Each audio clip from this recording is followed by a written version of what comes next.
Ooh, if I kept recording, you would get one. That's what they're doing. They hit the floor one time, maybe twice, and then stop, and then start up again in about another 5 minutes.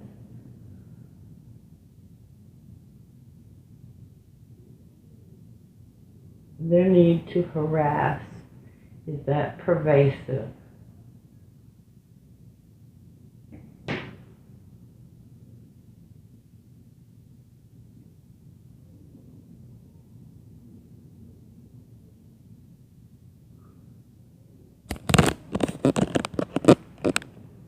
See, the later it gets, the drunker they get. The drunker they get, the louder they get.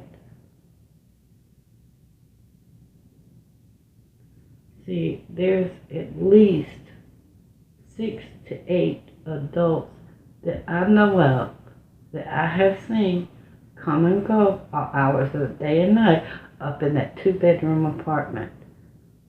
And it's definitely against city code.